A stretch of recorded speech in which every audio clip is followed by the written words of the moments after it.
Okay, looks like we're getting a couple confirmations that I could be heard, and I'll just do a quick introduction. So welcome everybody to our virtual event. My name is Ian Gomez, and I'm the Director of Integrated Marketing at H2O AI. We're very excited to be hosting our second panel in this series, and leading the discussion will be Sri Ambati, founder and CEO of H2O AI. First off, I want to say thank you to our global community, representing over 40 countries in attendance today. A few logistics before we start. Please ask your general questions to the panelists on slido.com. The instructions are right above me, this way. You can also ask your data science questions in the Zoom Q&A. One second.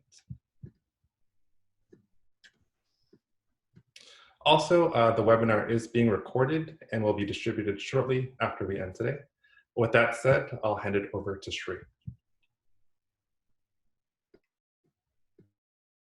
Thank you. Thanks, Ian. Always great to speak to the community. And it's one of those incredible times of a global pandemic. And during the COVID-19 pandemic, our world, our nation, states, counties, cities, and communities faced an unprecedented challenge with an urgent need to help our citizens and ultimately our national and global economy.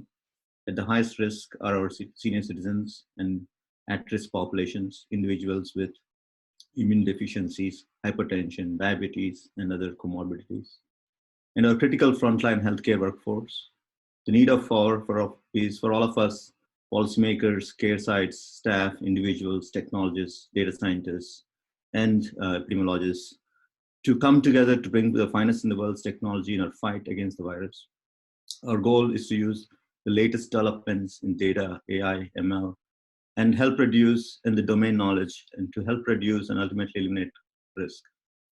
In order to do that, we are really excited to bring the community together and break down barriers and do data science across borders and help bring the best in world thinking at this time.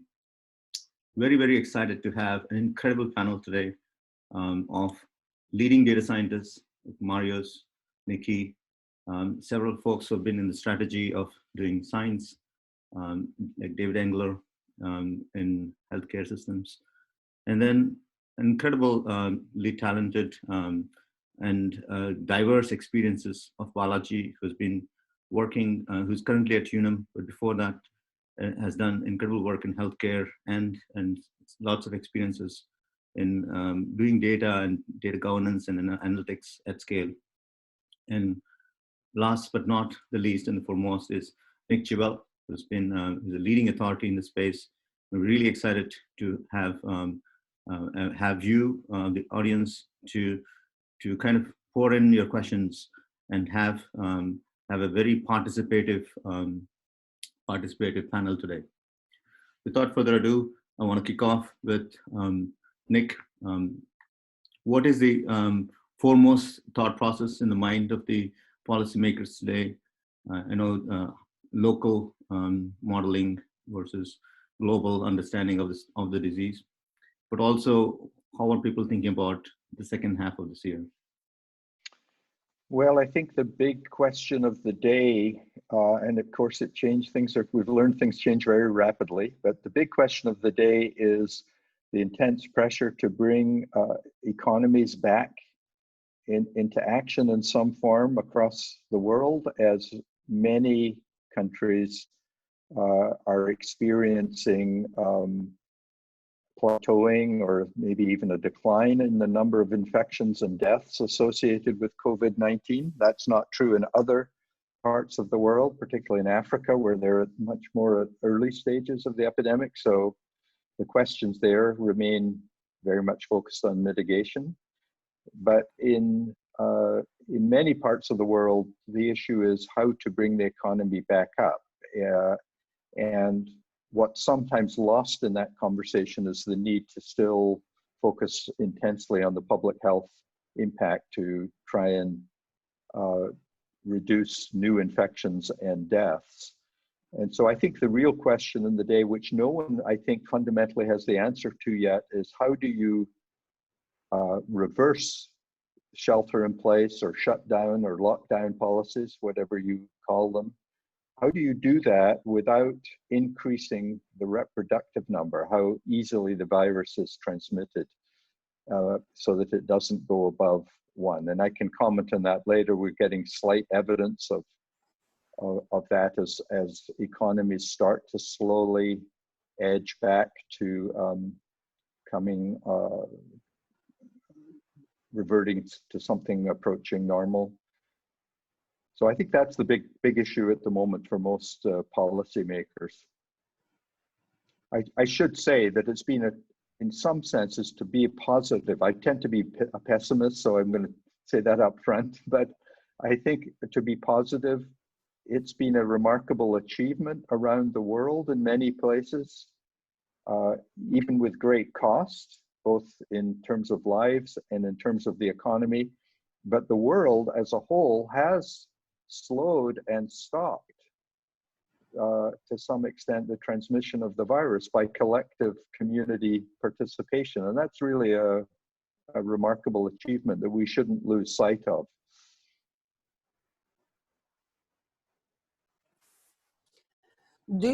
If I might ask a follow-up on what you just mentioned, do you think that given enough technology, could be alternatives to the social distancing policies? For example, if we have efficient contact tracing policies, or some other approach, perhaps that would be even more efficient. This is a theoretical question, of course, but do you see that tools like that, perhaps in the future, moving forward, could be more efficient than this lockdown we're experiencing? Well, I undoubtedly true, particularly now that we've slowed down things, so that there's some potential. I think most of the opening up is too early in most places because there's still too many new cases a day to do effective contact tracing. Particularly in the US, they're still thinking of contact tracing very much on a human level, of humans tracking down contacts. And I think technology clearly has a role to play in contact tracing. We saw that in South Korea. It's not developed in the United States, and I suspect not in Europe. But I think there's definitely a role for technology there. And there's also a role for technology and artificial intelligence in surveillance that we're not yet taking advantage of. Most people are fixating on the number of confirmed cases a day or the number of tests that come out positive a day, but no one is really monitoring the population, taking advantage of modern technology. I'm thinking of things like mobility, taking temperatures of people automatically and assessing risk, because of what I see in the future, maybe not tomorrow, but in the future, I see an opportunity for local communities to have a crowdsourced monitoring surveillance system that will indicate when the risk of transmission starts to get uncomfortably high and interventions are required, and that would allow a lot more interaction of the community than we do with complete shelter in place. I think we're not there yet. Certain countries have obviously done better, as one of the audience was mentioning, that Germany for sure has applied some of those techniques. And of course in China, Alipay and WeChat, the data sets are coming together to be able to give a score on how COVID-19 from all angles looks like almost the weather. It's going to be with us for a long time. So you might as well figure out and predict how long taking the safest route for the day is going to be something we're going to have to live with for a little while. It is an interesting question, and it's an interesting time to be alive, watching this play out. And I think you're right that, there's kind of a trade-off between these tools such as lockdowns and social distancing that broadly affect everyone, and a more surgical approach, using something like contact tracing or surveillance.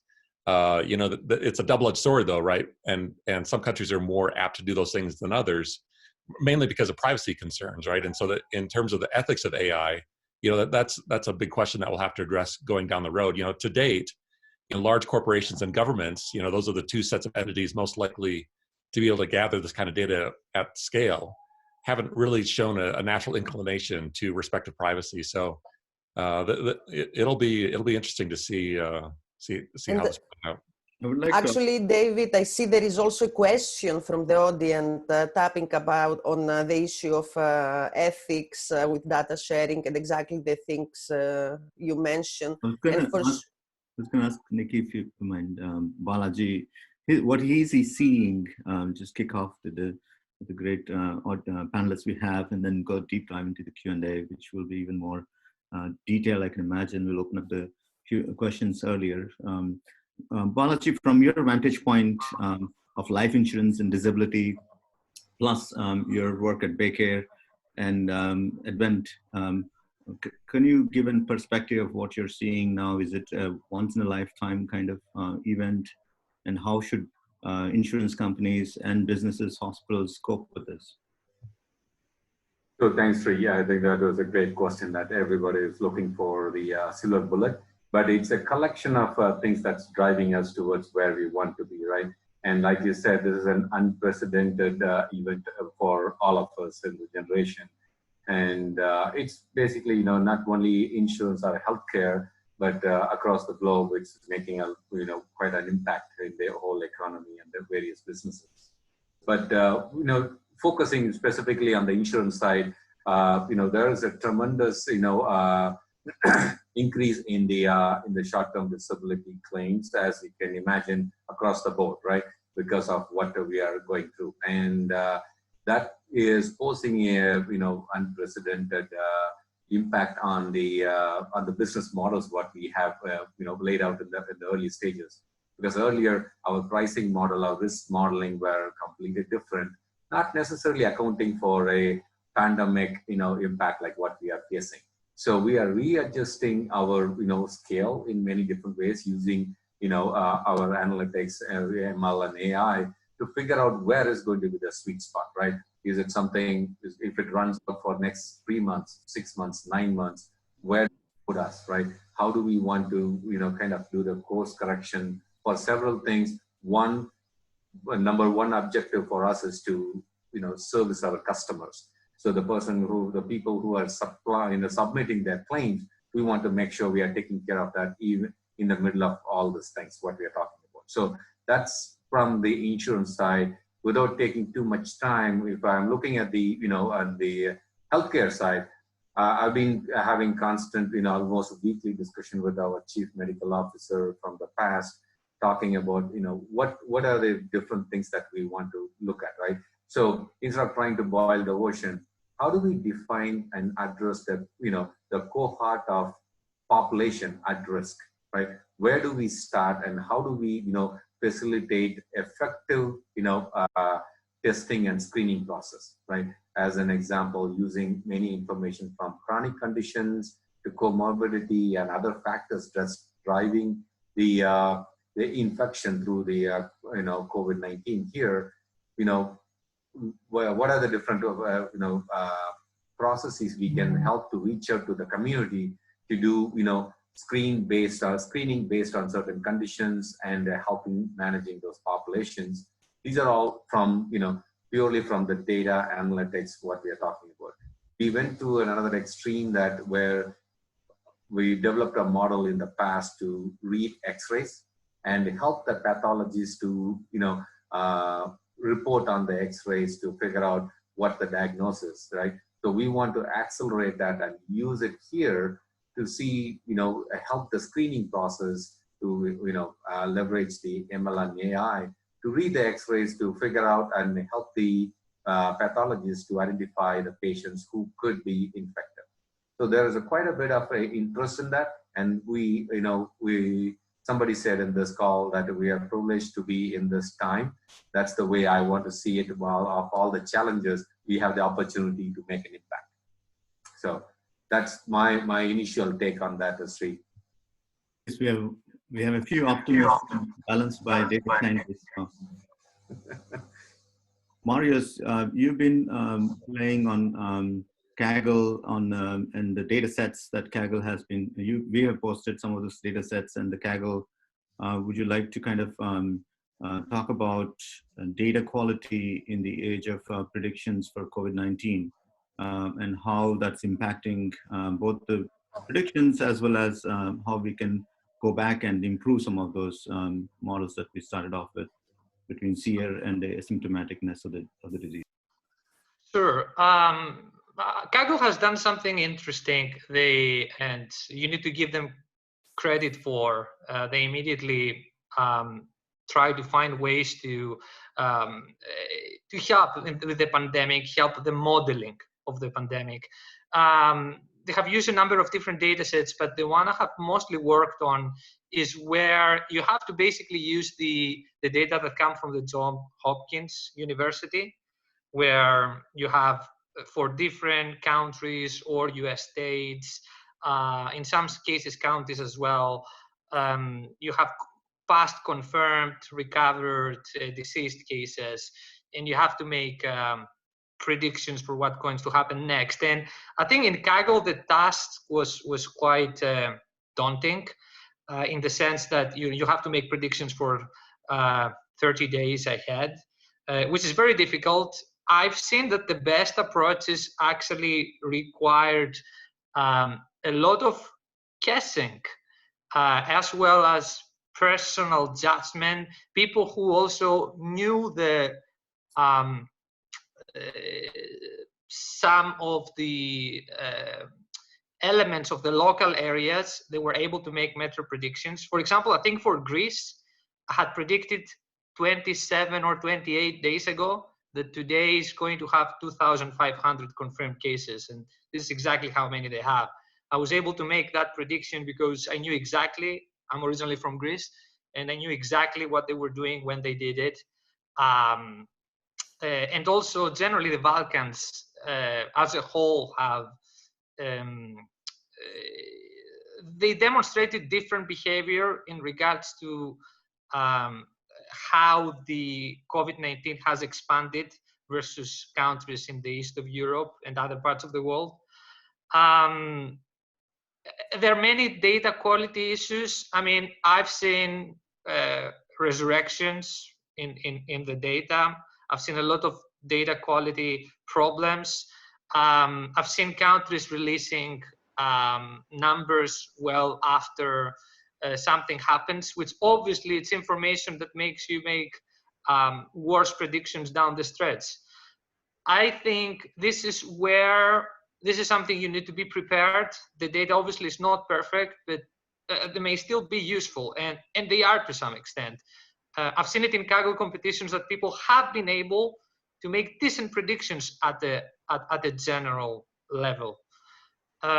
So there is definitely something in there to exploit, but yeah, data quality, pre-processing, making certain that you don't have abnormalities in the data, and also always be prepared that things might change is something you need to have in the back of your mind in order to be able to make better, more robust predictions to the extent that this is possible.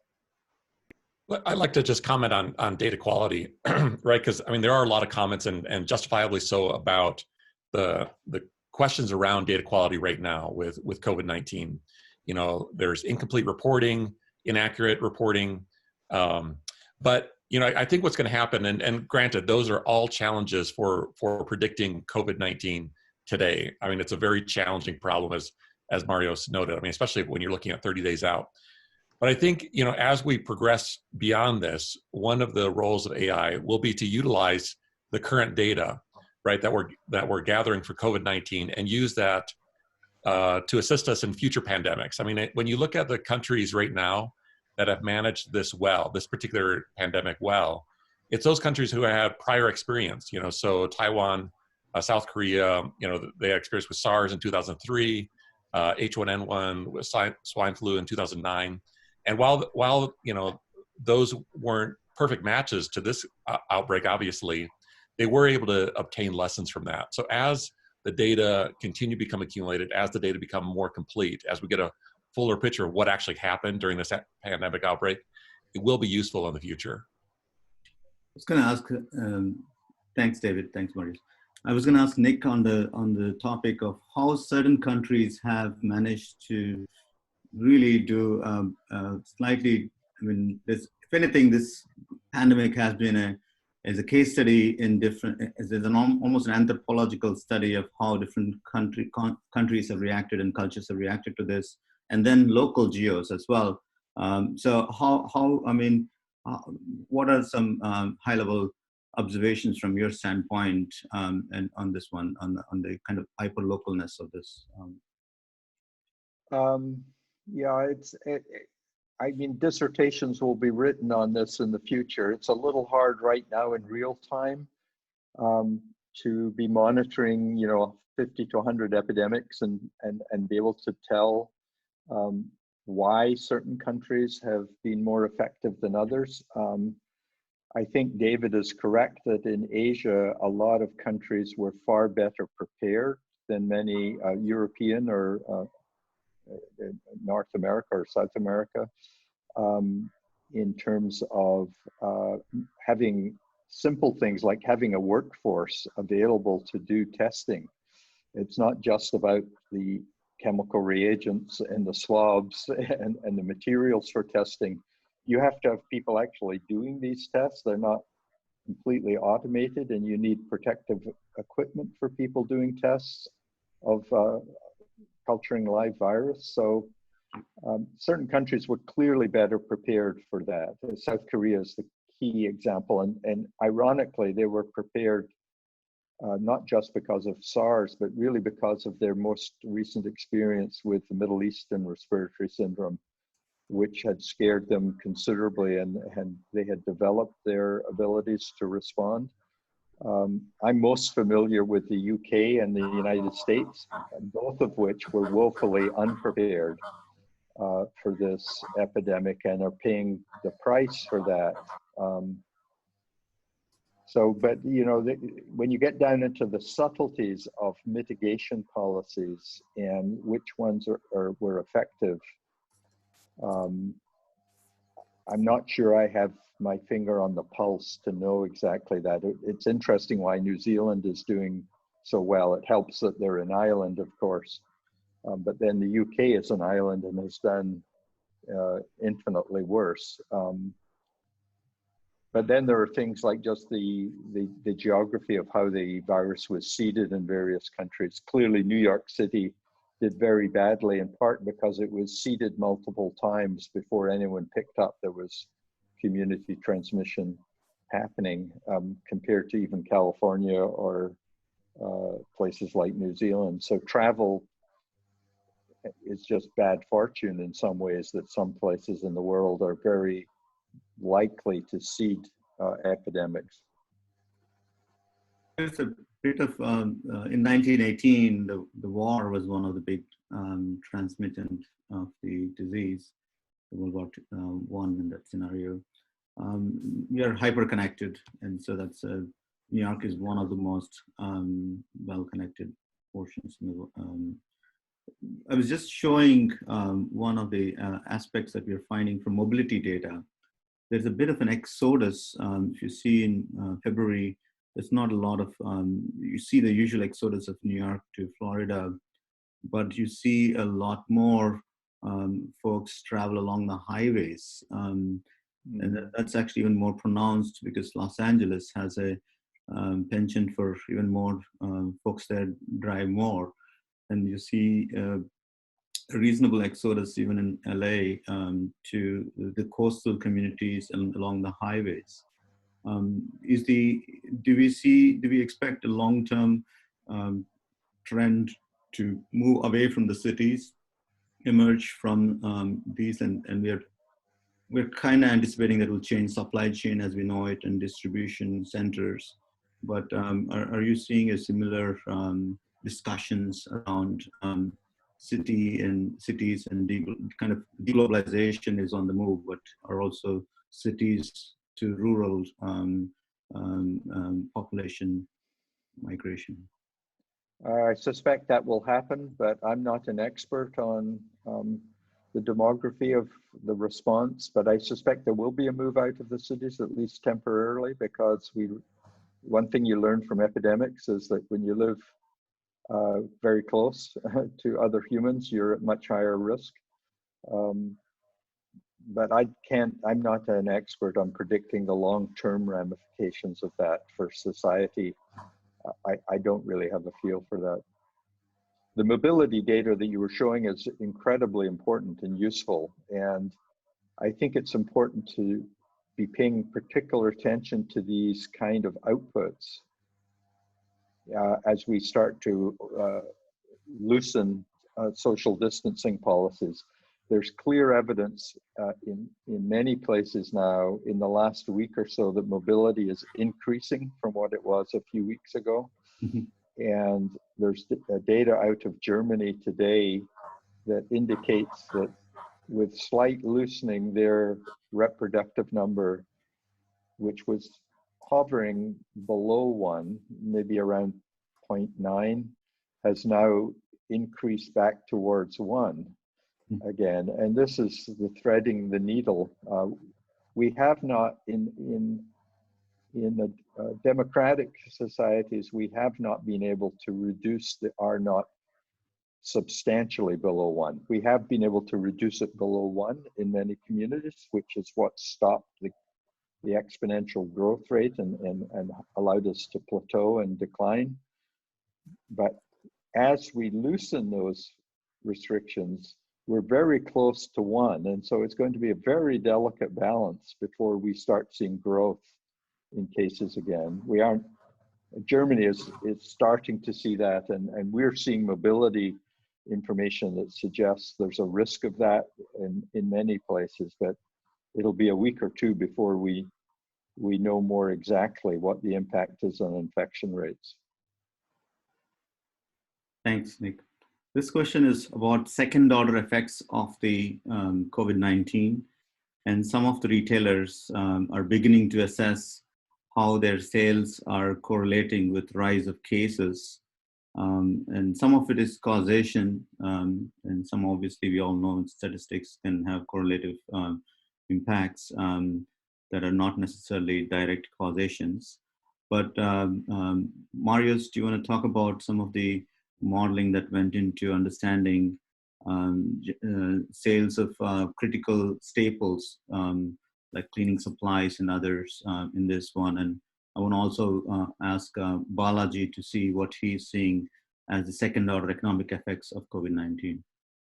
Yeah, generally what we've seen is that with this pandemic, there are certain products, for example, that demonstrated very different behavior than others. So some, like Dettol, for example, or paper, skyrocketed. And the idea is that many of the forecasting models, became poor.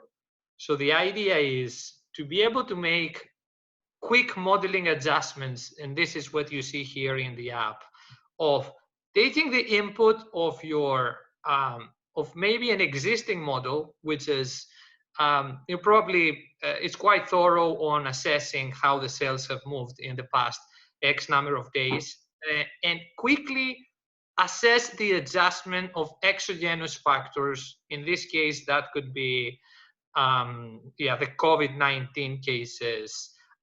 You could pick other variables as well, like sentiment that comes from Twitter, and see how from the early stages, how much the impact on sales it could be.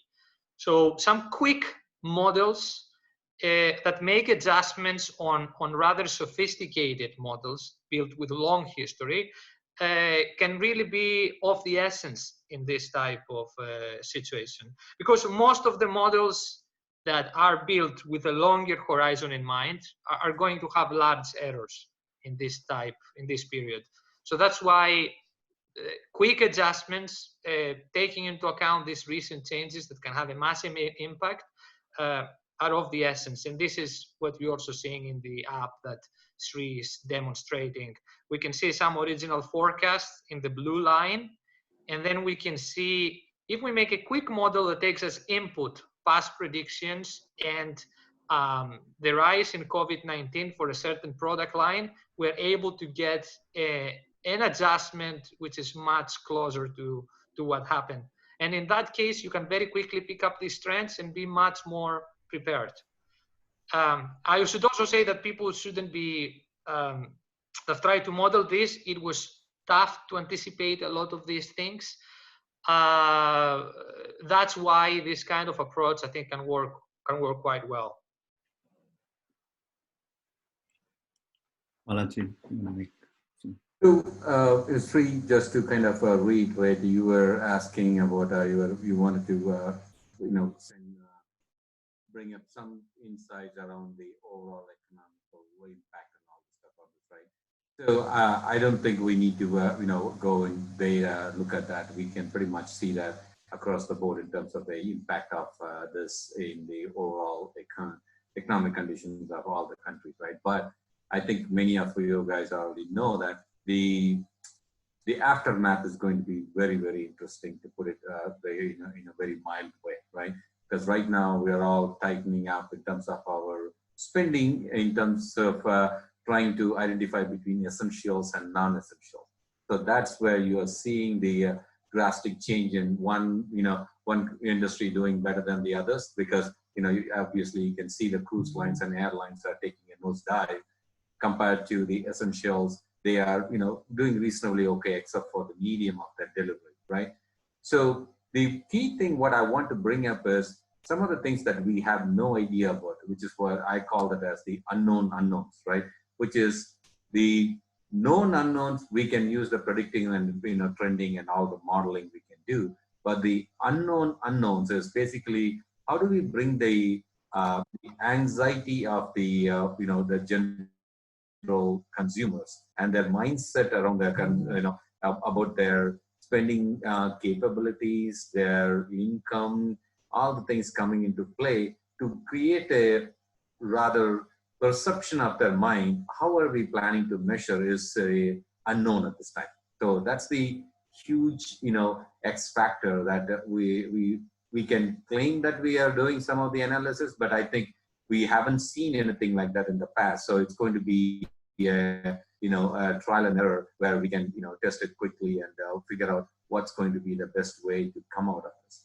But to a large extent, like we were talking about, there are essential industries like our food supply, medication, the energy, the electricity, and all the stuff is still are kind of not taking a dip or a nosedive. And that's going to continue to survive. But how people are going to see this as an opportunity to take risk, to change their current behavior, which is about 4 weeks or 6 weeks now, to get into the normal, right? Continue to stay in the new norm is going to be the major drivers in terms of bringing the economy back to where it was.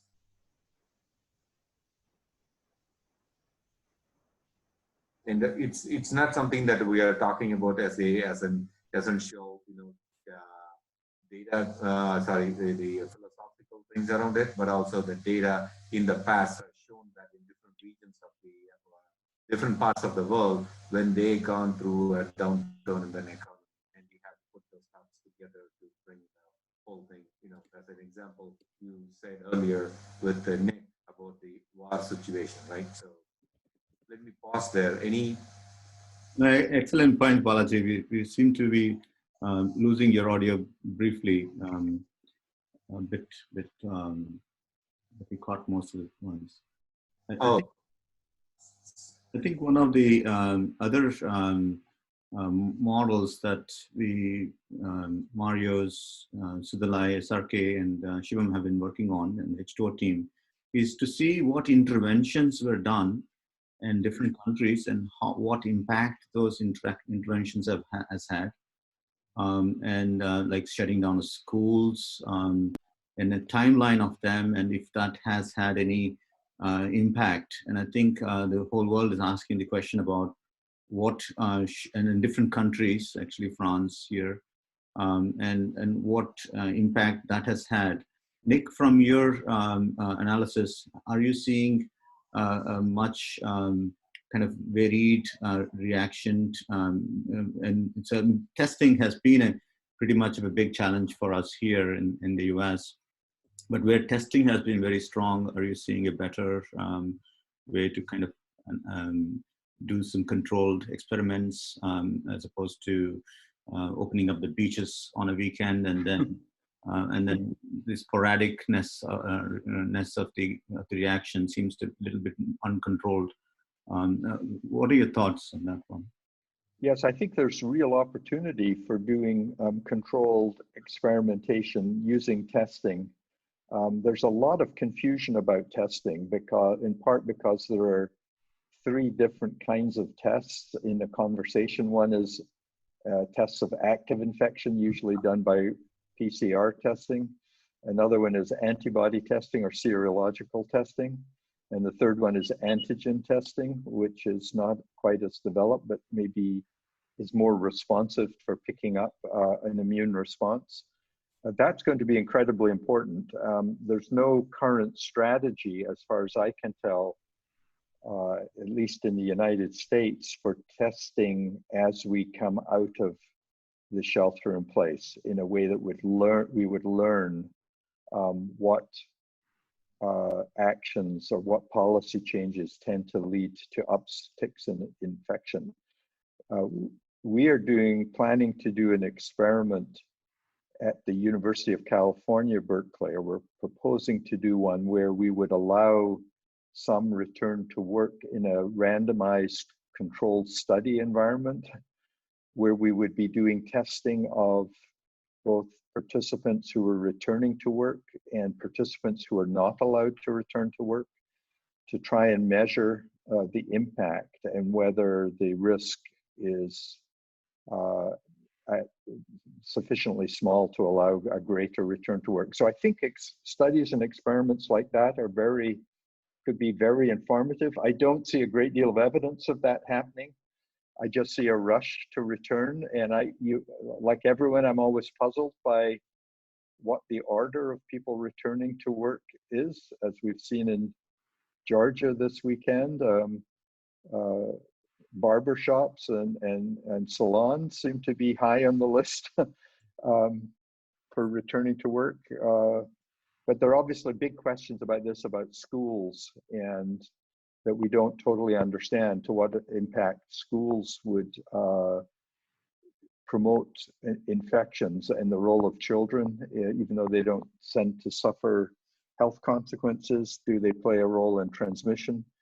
There's a little bit of evidence of that coming out, but that's incredibly important. Returning schools ultimately is huge, because having school children at home places a terrific burden on parents who are trying to work and contribute to the economy at the same time. So yeah, I think there's real opportunity here. I worry that we'll lose the opportunity in the frenzied rush to swing from one direction to the other and not take advantage of controlled experiments. And when some of us watch how at 5 p.m., 6 p.m. every day in New York, people clap for the healthcare workers. 7, yes, sorry, and clap for the healthcare workers. I think our heart goes out for them. And any kind of uncontrolled surge that can come back really puts them at the risk, foremost risk. And we have only a limited number of safe hands there. And I think I would love to take this opportunity in front of the community to see if we can start bringing some increased testing, both private and public partnerships to do that, so that every company, if they can start bringing in tests for their company, their employees, it could bring a change at some level and start slowly mitigating the general risk we face as a culture, as a civilization. Also, Sri, let me add here very quickly, since I have worked in population health, that in the discussion of essential workers, we have to remember that in many cases, essential workers also are have a heavy imprint of social determinant of health issues there. So actually using this type of data sets, I have been thinking a lot about it. We are very good in the US. We know very well the areas and the regions and the people who are facing the most adverse social conditions, and these now tend to be also essential workers. So this is also a strategy taken by some universities and health systems in Florida. I have been reading about to actually be able to help specifically and test specifically the vulnerable groups. There's a bunch of questions that have stacked up in both Q&A section and the chat section and Slido. So I would love to now open up, take this opportunity to open up for Q&A from the audience.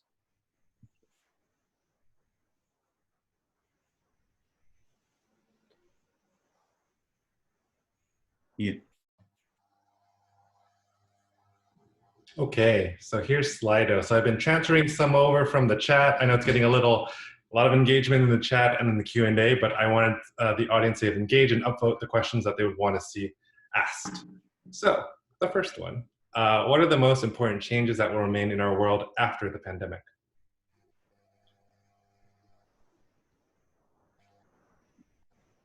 Well, I'm going to take a quick stab at that, but there are people more expert than I. I think there hopefully will be changes on the public health infrastructure, because this is not the last pandemic that some of the people listening to will see in their lifetimes.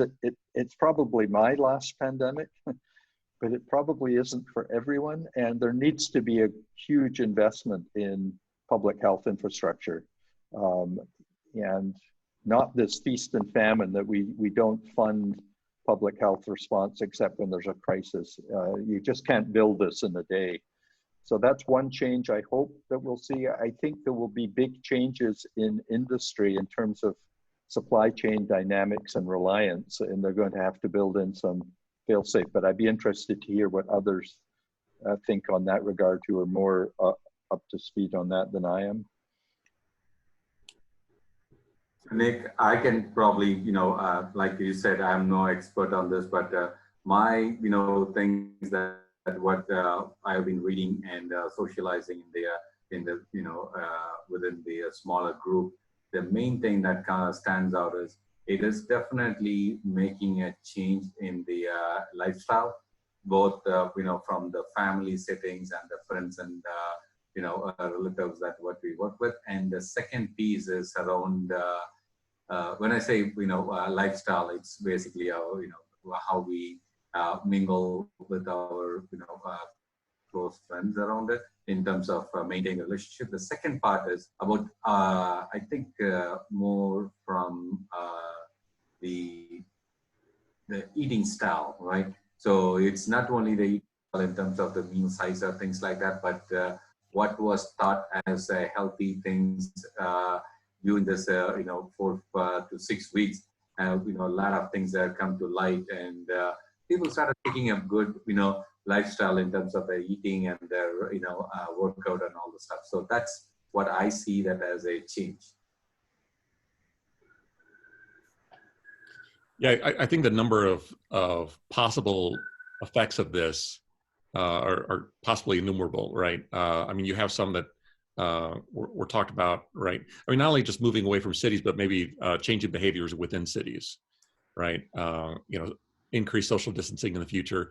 I mean, you think about possible effects of this, and there are obviously potential negative long-term effects, potentially positive long-term effects. And in terms of positive effects, as Nick said, hopefully a rethinking of our healthcare organization and structure would be one of those. Within that as well, and this has brought to light, COVID-19 has brought to light or exacerbated an existing problem that's existed in our healthcare system for a long time, right? When we look at the people most affected by this pandemic, it's those who are already suffering within our healthcare system and are poorly, poorly intervened, right? So they're individuals with multiple chronic comorbidities. They're patients who suffer, year after year. These are patients who kind of their healthcare status remains static over time. And I think, you know, one thing that hopefully will come out of this is the ability to identify, to predict who those individuals will be before they get to a stage where they're dealing with these multiple comorbidities, and possibly better interventions around them. More questions? I would say from my standpoint, I think I second Nick's thought process. I want to have the humanity be prepared for the 21-20 pandemic better, whatever that means, right? Whatever it takes. Democratize health, democratize access to health, and build open source, open systems that people the communities can organize themselves and heal themselves, and create faster responses that are reasonably more uniform than the deglobalized, hyper-local responses we have seen. And I think no matter who is in power in 21-20, our pandemic then should have response should be much more efficient and not lead to so much loss of life.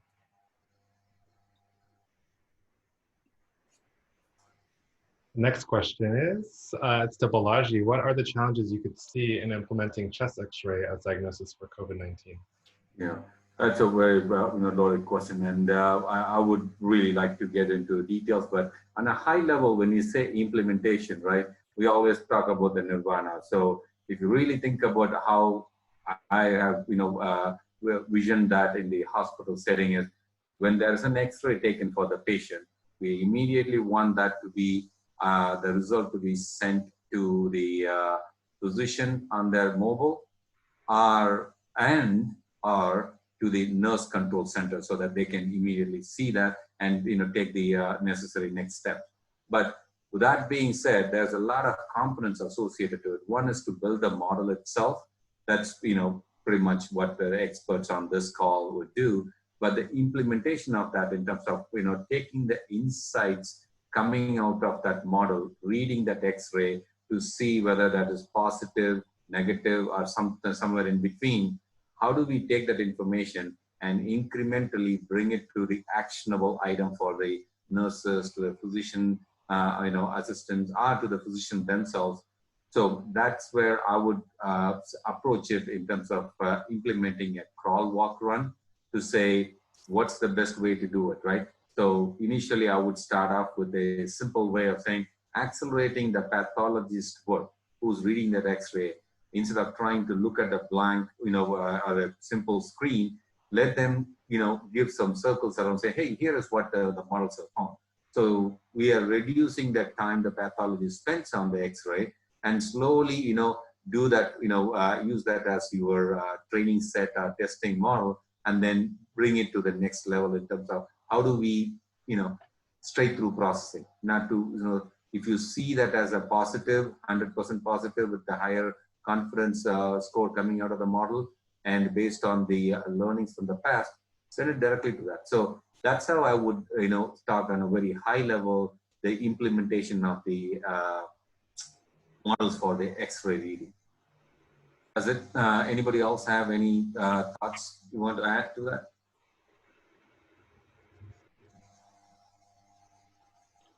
Okay, thank you, Balaji. Our next question is being uploaded. Are models currently taking into account herd immunity while predicting the infection rate and death rate? I want to take a stab at that one.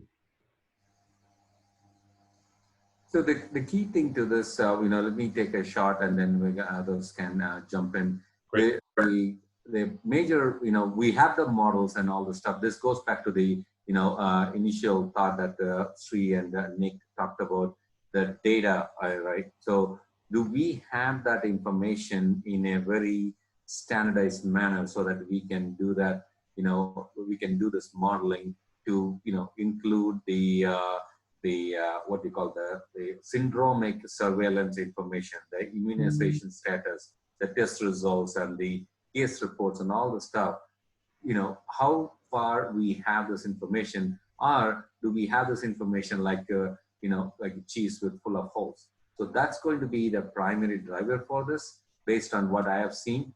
So that would be my immediate reaction to that question. Anybody else? I think models do take account of herd immunity, but in pretty much everywhere, we're nowhere close to herd immunity having an impact on spread.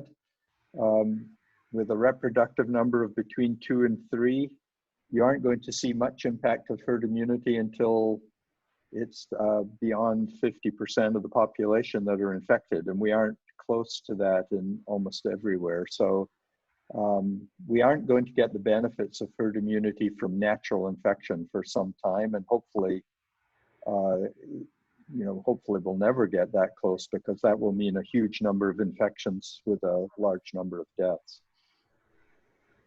And I think with this pandemic in particular, right, there are questions around what herd immunity even looks like and how it's achieved. I mean, there's questions about whether reinfection is possible, whether just because you've been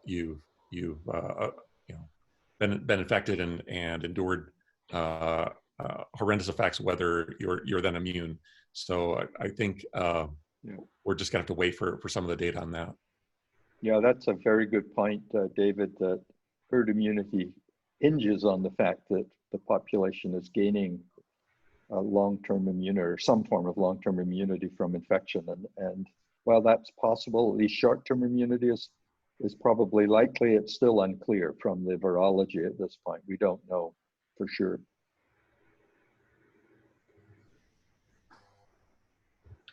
Okay, next question. Slido, where are the robots? COVID-19 is time for the robots to shine, to go where human cannot, and to take over humans when humans fall sick and tired. What do you guys think? Nick, do you want to take a stab at that one? Chuckle. Maybe I can try to just share my views here. I think people had a lot of there are some people I think that have unreasonable expectations about what AI or data science can do, especially with very limited data. Having a virus which may have some similarities with others, but the way it has expanded all over the world, the different techniques and prevention methods were applied. I don't think there was much historical data to be able to model this at least to the accuracy that some people were hoping or expecting the data science could or AI could bring in. I wouldn't say it's a failure. It comes to the expectations that people had. I mean, maybe they thought a bit. I think way too many people became interested to data science during this period, which is good for the field. But on the other hand, yeah, I think managing the expectations was important. I think slowly, as we gather more data, we are able to make better predictions. In the beginning, that was a very, as I said before, that's a very daunting task. Most of the models would be wrong, but still, I think there was good information there to at least advise on that some type of strategies would be, for example, more useful than others, or that roughly what the growth could be. Again, roughly. And I could talk about that a little bit. So, I mean, eventually we may get there someday, right? We're just not there yet, and for good reason, right? Within healthcare systems, there's a high degree of hesitancy about adoption of whether it's AI or much less robots, right? Because the stakes are so high. So you're not talking about implementing a robot on an assembly line in a manufacturing facility, right? You're dealing with people's lives, and so I think we'll be waiting until we're a lot more certain than we are now about robots' ability to avoid making mistakes. There are a couple of interesting, so I mean, of course, a very tempting bait question on where are the robots for AI entrepreneurs.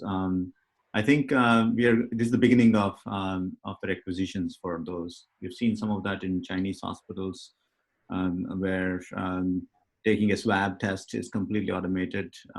You're seeing a lot more of that in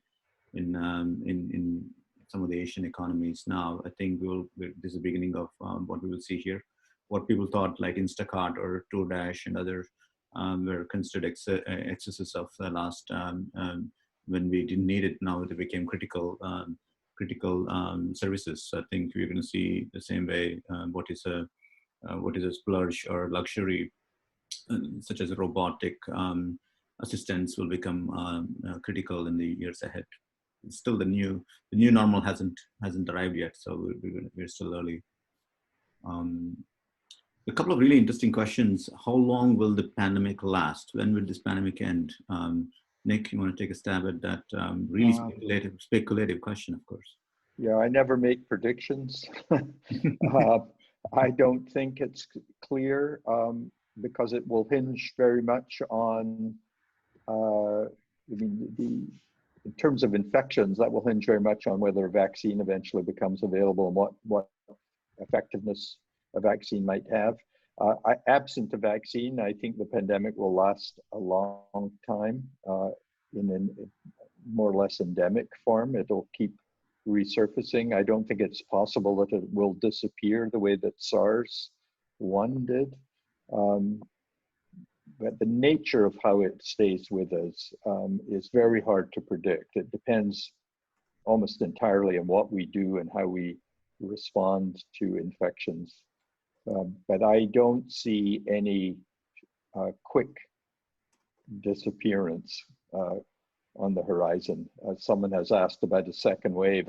That's almost guaranteed if we go back to anything approaching normal mixing, human mixing. In 1918, we saw the second wave as well, so probably three waves in 1918, yes. And the second one was by far the worst, and 3 waves of social distancing policies also in response. So that may be in our future. That is not an unlikely scenario, that we'll see repeated oscillations or repeated waves. I think modelers could essentially try to do some transfer learning from those, if it's a 1918 or 1950s breakout, and try to do some kind of assessments there. Another question that popped up: which data visualizations tools have you found most helpful in analysis? I think we did a show and tell of different dashboards last time, about 3 weeks ago. There is an epidemic of dashboards as well, and some of them accurate, some of them calling out for validation. So I think we're putting together some analysis that could potentially look at the fake news propagation of modeling and analysis. So it would be a good summer internship project for an upcoming data scientist. Which virus is similar to COVID-19? Another question that popped up. Is there any correlation matrix with other viruses? Well, it is in the same family as SARS. Its official name is SARS-CoV-2, being the second strain identified of the genus, and is also very closely related to MERS. These are all coronaviruses. I want, however, as I answer this, to point out that the fact that these are closely related viruses doesn't mean that we can model necessarily based on previous infections, because there are the specifics of the viral biology that affect all these macroscopic measures epidemiologists are using. For example, infection rate will have to do with viral incubation time, easiness of infection, how long it survives in the environment, and even closely related strains can have very, very different life behaviors, if you want to call it as such. So I just wanted to add this here because we did get a lot of questions about why don't we use SARS data to predict SARS-2 or COVID-19 pandemic.